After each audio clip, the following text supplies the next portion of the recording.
Hey hi, నన్ను వెంటాడే రాక్షస ప్రేమ episode 17 ఏంటో ఇప్పుడు చూద్దాము. ఇక లేట్ చేయకుండా మన స్టోరీలోకి వెళ్దాం. వర్ష బిహేవియర్ వియర్డ్గా అనిపించడంతో, వర్షు ఏమైంది, ఎందుకు నన్ను చూసి అలా టెన్షన్ అవుతున్నావు, ఎందుకు అలా షివర్ అవుతున్నావు అంటూ వర్ష ముందుకి వరుణ్ వెళ్తూ ఉండగా, నో, దగ్గరికి రావద్దు, నువ్వు అసలు మనిషివి కాదు, రాక్షసుడివి, వాళ్ళని టార్చర్ చేసినట్టు నన్ను కూడా చేస్తావు, దగ్గరికి రాకు అంటూ టేబుల్ మీద ఉన్న syringes, thermometer and first aid kit ఇలా ఏది చేతికి అందితే అవన్నీ వరుణ్ మీదకి విసురుతూ రూమ్ని డంపియాల్లాగా చేంజ్ చేయడం చూసి అందరికీ వర్ష బిహేవియర్ చూసి భయాన్ని సృష్టిస్తుంది. రూమ్లో నుండి వస్తున్న సౌండ్స్ చూసిన సిస్టర్ పరుగున వెళ్ళి తనను ట్రీట్ చేసిన డాక్టర్ని పిలుచుకుని రావడానికి వెళ్తుంది. గోకుల్, మహేష్, బిందు తనని ఎంత ఆపాలని చూసినా తను అస్సలు ఆగడం లేదు. వర్ష బిహేవియర్కి విసిగిపోయిన వరుణ్ తనని తాకుతూ ఉన్న దెబ్బల్ని కూడా లెక్క చేయకుండా వర్ష చేపట్టుకొని గోడికి వత్తేస్తూ, వర్షు ఏం చేస్తున్నావో అర్థమవుతుందా అంటూ కోపంగా అరుస్తాడు. వరుణ్ కోపాన్ని ఏమాత్రం కేర్ చేయక వరుణ్ చేపట్టుకొని తన పళ్ళు దించేస్తూ వరుణ్ చేతి నుండి బ్లడ్ రప్పించి తన గుండెల మీద పిడికిలతో కొడుతూ అలాగే అన్కాన్షియస్ అయి పడిపోతుంది. కింద పడిపోయిన వర్షాన్ని జాగ్రత్తగా పట్టుకొని బెడ్ మీదకు చేర్చి ముగ్గురు వైపు చూస్తూ ఉంటాడు వరుణ్. ముగ్గురు కూడా కంగారుగా చూస్తూ ఉండడం గమనించి, టెన్షన్ అవ్వకండి, ఇందాక గొడవకి కాస్త భయపడినట్టుంది, కాసేపు అయ్యాక తనే సెట్ అయిపోతుంది. బిందు వర్ష పక్కనే కూర్చొని చేపట్టుకుని వర్ష వైపు బాధగా చూస్తూ ఉంటుంది. గోకుల్ వరుణ్ గాయాన్ని చూసి కంగారుగా ఫస్ట్ ఎయిడ్ కిట్ తీసుకుని గాయాలన్నీ క్లీన్ చేసి ఆయింట్మెంట్ అప్లై చేసి ప్లాస్టర్ వేస్తాడు. అందరికీ విరుద్ధంగా మహేష్ వరుణ్ వైపు కోపంగా చూస్తూ నిల్చుకొనున్నాడు. సిస్టర్ డాక్టర్ని పిలుచుకొని రావడంతో డాక్టర్ వర్షాని ఒకసారి చూసి, మీరంతా కాసేపు బయట వెయిట్ చేయండి, పేషెంట్ని నేను చెక్ చేయాలి అని చెప్పడంతో నలుగురు బయటికి వెళ్ళి కారిడార్లో వెయిట్ చేస్తూ ఉంటారు. ఆఫ్టర్ 20 minutes డాక్టర్ బయటికి రావడంతో నలుగురు డాక్టర్ వైపు చూస్తారు. ప్లీజ్ కమ్ విత్ మీ అంటూ వాళ్ళని తన రూమ్కి తీసుకుని వెళ్ళి చైర్స్ ఆఫర్ చేస్తుంది. డాక్టర్ వైపే అయోమయంగా చూస్తూ డాక్టర్ ఎదురుగా కూర్చుంటారు నలుగురు. Anything serious doctor? Little bit mister. ఆ అమ్మాయి మీకేమవుతుంది? She my girlfriend doctor. After studies marriage చేసుకోవాలని అనుకుంటున్నాం. వెల్ మిస్టర్, ఆ అమ్మాయి దేన్నో చూసి చాలా భయపడుతుంది. ఇప్పుడు తన బ్రెయిన్లోని కొన్ని సెల్స్ అసలు వర్క్ చేయడం ఆగిపోయాయి. ఆ అమ్మాయి దేన్ని చూసి భయపడుతుందో వాళ్ళు కనిపిస్తే తనకి ఆ విజువల్స్ని గుర్తొచ్చి ఇలా సైకిక్గా బిహేవ్ చేస్తుంది. సో కొన్ని డేస్ ఆ అమ్మాయి ఎవరిని చూసి భయపడుతుందో వాళ్ళు తనకి కనిపించకుండా జాగ్రత్త పడండి. మెల్లగా తనే ఇచ్చిన మెడిసిన్స్ వల్ల కొంచెం నార్మల్ అవుతుంది. అలా లేదని ఇదే కంటిన్యూ అయితే మాత్రం తను మెంటల్ బ్యాలెన్స్ తప్పుతుంది. మీకు ఇంకా ఏదైనా డౌట్ ఉంటే తనను వేరే డాక్టర్కి చూపించండి, వాళ్ళు కూడా ఇదే చెప్తారు. సో ఆ అమ్మాయి ఇప్పుడు ఎంత పీస్ఫుల్గా అండ్ హ్యాపీగా ఉంటే తను అంత త్వరగా క్యూర్ అవుద్ది.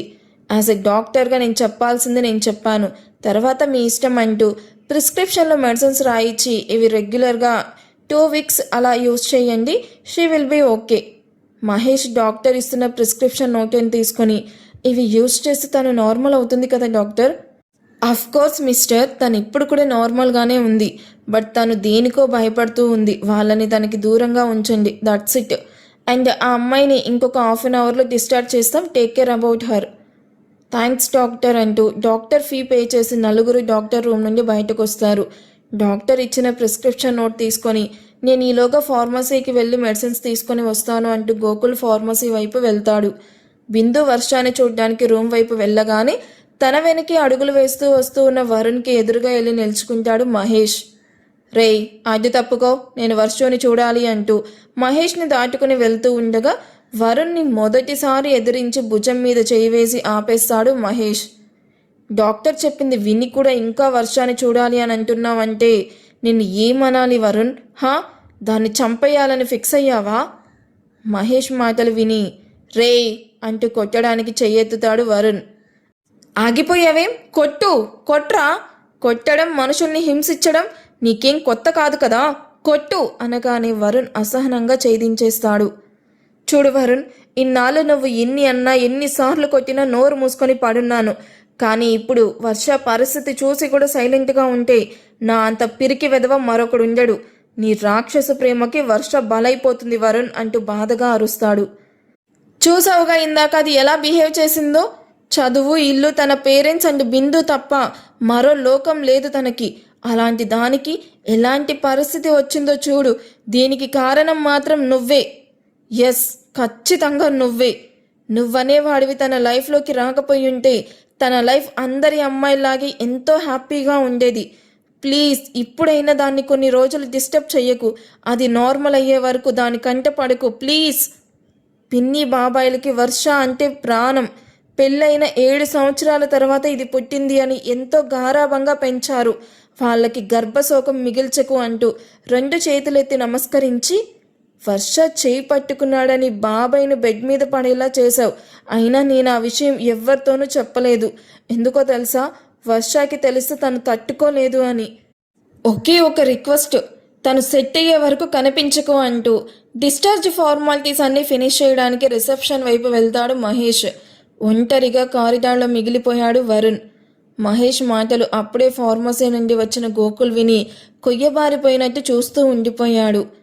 గోకుల్ షాకింగ్గా వరుణ్ వైపు చూస్తూ, వర్ష చేయి పట్టుకున్నాడని అంకుల్ని హాస్పిటల్ బెడ్ మీద పడేలా చేశావా? నీది నిజంగా వర్ష చెప్పినట్టే రాక్షస ప్రేమరా. నువ్వనేవాడివే వర్ష లైఫ్లో లేకపోయి ఉంటే తన లైఫ్ చాలా బాగుంటుంది. కొన్ని డేస్ ఫీల్ అయినా తర్వాత నువ్వే నార్మల్ అవుతావు అనుకొని గోకుల్ ఏమీ తెలియనట్టు అప్పుడే ఫార్మసీ నుండి వస్తున్నట్టు వస్తూ, రే వరుణ్, వాట్ హ్యాపెన్ అంటూ వరుణ్ని లేపి చైర్లో కూర్చోబెట్టి పక్కనే కూర్చుంటాడు గోకుల్. వరుణ్ గోకుల్ వైపు తన చేతిలో ఉన్న కవర్ వైపు చూసి, మెడిసిన్స్ తెచ్చావా? హారా తెచ్చాను, కానీ నువ్వెందుకు ఇలా కూర్చున్నావు?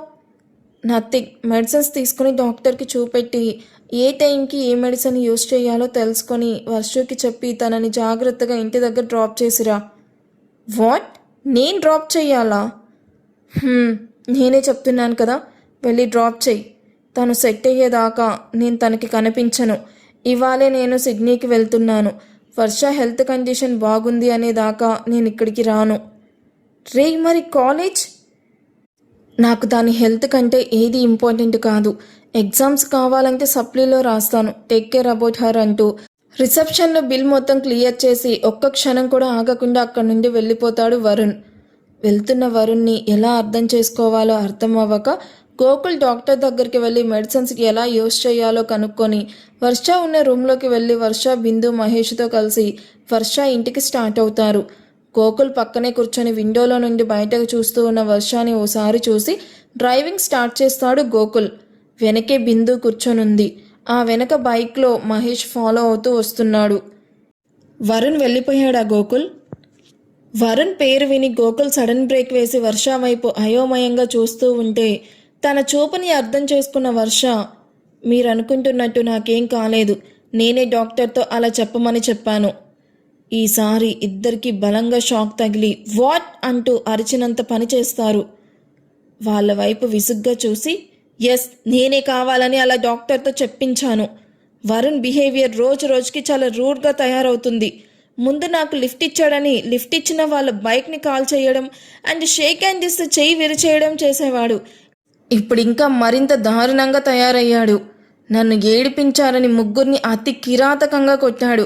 ఒక్కడి ఫేస్ని ఆయిల్లో ముంచాడు. వాడికేమైనా అయితే వరుణ్ని అరెస్ట్ చేస్తారు.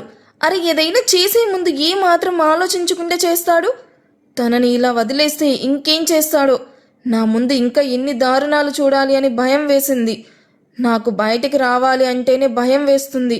ఎటు నుంచి వచ్చి ఏం గొడవ చేస్తాడో అని వరుణ్ చేసే పనుల వల్ల విసిగిపోయాను. అందుకే ఇలా చెప్పించాను. నాకు ప్రమాదం అని చెప్తే వరుణ్ ఖచ్చితంగా నాకు దూరంగా వెళ్తాడు అని నాకు తెలుసు. అందుకే ఇలా చేశా. ఇప్పుడు నాకు దొరికిన సమయాన్ని నాకు నచ్చినట్టు నేను ఉంటాను.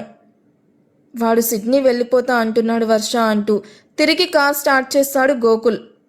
ఒక్క క్షణం సైలెంట్గా ఉండిపోయిన వర్ష, అది తనకి ఇంపార్టెంట్నే కాదు అన్నట్టు, మంచిది, వెళ్ళి ఇక తిరిగి రావద్దని చెప్పు నీ ఫ్రెండ్కి.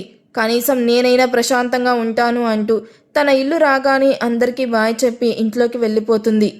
ఇద్దరు భారంగా నిష్ఠూరిచ్చి గోకుల్ బిందుని కూడా డ్రాప్ చేసి వరుణ్ ఇంటికి వెళ్ళగానే వరుణ్ లగేజ్ ప్యాక్ చేస్తూ కనిపిస్తాడు. వరుణ్ గోకుల్ని చూస్తూ, వర్షాన్ని జాగ్రత్తగా డ్రాప్ చేసావా అంటూ అడగగానే, ఇప్పుడే చేసొచ్చాను. మళ్ళీ ఎప్పుడొస్తావురా? తెలియదు. నెల రోజుల్లో రావచ్చు, 2 నెలల్లో రావచ్చు, 1 ఇయర్ తర్వాత అయినా రావచ్చు. అన్ని రోజులు నువ్వు వర్షాన్ని చూడకుండా ఉండగలవా వరుణ్?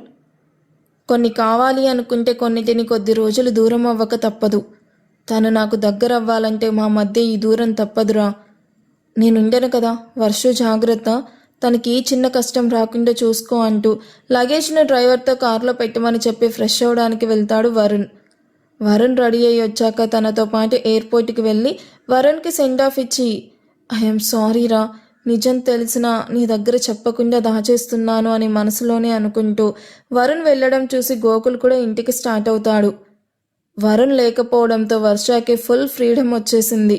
తనకి ఇష్టం వచ్చినట్టు డ్రెస్ వేసుకుంటూ ఇష్టం వచ్చినట్టు తిరుగుతూ షాపింగ్ మాల్స్, రెస్టారెంట్స్ అంటూ బిందుతో వెళ్తూ లైఫ్ను బాగా ఎంజాయ్ చేస్తూ ఉంటుంది వర్ష. అలా అని స్టడీస్ను నెగ్లెక్ట్ చేయడం లేదు, దీని టైం దానికే ఇస్తూ అటు స్టడీస్, ఇటు తన ఎంజాయ్మెంట్, మరోవైపు ఫ్యామిలీతో టైం స్పెండ్ చేస్తూ చాలా చాలా చాలా హ్యాపీగా ఉంటుంది. వరుణ్ లేకపోవడంతో తనకి కాంపిటీటర్ లేక ఫైనల్ ఎగ్జామ్స్లో తనే కాలేజ్ ఫస్ట్ వస్తుంది. క్యాంపస్ ఇంటర్వ్యూలో తనకి జాబ్ రావడంతో తన ఆనందానికి అవధులు లేకుండా పోయాయి. అప్పటికే వరుణ్ వెళ్ళి 3 నెలలు అవుతున్నా అప్పుడప్పుడు తనకి వరుణ్ గుర్తొస్తూ ఉన్నా అది మైండ్లోకి రానివ్వకుండా తనను వేరే విషయాలలో ఎంగేజ్ చేసుకుంటూ ఉంటుంది. మరోవైపు మహేష్ వరుణ్ గురించి నరేష్కి చెప్పడంతో నరేష్ ఉన్న పలంగా వర్షకి మంచి సంబంధం చూసి మ్యారేజ్ ఫిక్స్ చేస్తారు. ఇప్పుడే మ్యారేజ్ వద్దు అని చెప్తూ ఉన్నా, మా కోసం చేసుకో వర్ష, ఇది చాలా మంచి మ్యాచ్, అబ్బాయి చాలా మంచోడు అంటూ వర్షను ఒప్పించి తనకి సింపుల్గా ఎంగేజ్మెంట్ చేయిస్తాడు. ఈ విషయాలన్నీ వరుణ్కి తెలియకుండా జాగ్రత్త పడ్డారు గోకుల్ అండ్ బిందు. మరో నెలలో పెళ్లికి ముహూర్తం పెట్టడంతో పెళ్లి పనులన్నీ చకచకా ఫాస్ట్గా జరుగుతూ ఉన్నాయి. అలా పెళ్లి రోజు రానే వచ్చింది. వర్షాను అందాల అపరంజి బొమ్మలాగా రెడీ చేసి విపుల్ పెళ్లి కొడుకు పక్కనే కూర్చోపెట్టి ఒక్కో కృతువు జాగ్రత్తగా చేయిస్తూ విపుల్ చేతికి మంగళసూత్రం ఇచ్చి తాళి కట్టమని గట్టి మేళం అంటూ మంత్రాలు చదువుతూ ఉన్నాడు పంతులు గారు. వర్షాను నవ్వుతూ చూస్తూ పైకి లేచి నిల్చుకొని అందరికీ మంగళసూత్రం చూపిస్తూ మంగళసూత్రం కట్టడానికి బెండయ్యాడు విపుల్. బిందు వర్ష జడనెత్తి పట్టుకుని ఉంటే విపుల్ తాళి కట్టడానికి బెండయ్యాడు. మరికొన్ని క్షణాలలో తాళి కట్టేస్తాడు అనుకుంటూ ఉండగా ఎక్కడి నుండి వచ్చాడో తెలియదు కానీ విపుల్ చేతిలోని తాళిని లాక్కొని విపుల్ను కిందకి విసిరేసి వర్ష తేరుకునే లోపే తన మెడలో 3 ముళ్ళు వేసి వర్షను అగ్ని సాక్షిగా తన భార్యను చేసుకున్నాడు వరుణ్. వరుణ్ వెడ్స్ వర్ష. మొత్తానికి ఇద్దరికి పెళ్ళైపోయింది. ఇప్పుడు ఇంకా నాకు తెలిసి చాలా ఇంట్రెస్టింగ్గా ఉండబోతుంది స్టోరీ. చూద్దాం, మీతో పాటు నాకు కూడా చాలా ఇంట్రెస్టింగ్గా ఉంది. నెక్స్ట్ ఎపిసోడ్ కోసం వెయిట్ చేస్తూ ఉండండి. ఈ ఎపిసోడ్ మీకు ఎలా అనిపించిందో కామెంట్ చేయండి. వీడియో మీకు నచ్చితే ప్లీజ్ లైక్ చేసి హైప్ ఇవ్వడం అసలు మర్చిపోవద్దు. Thank you for watching. Bye.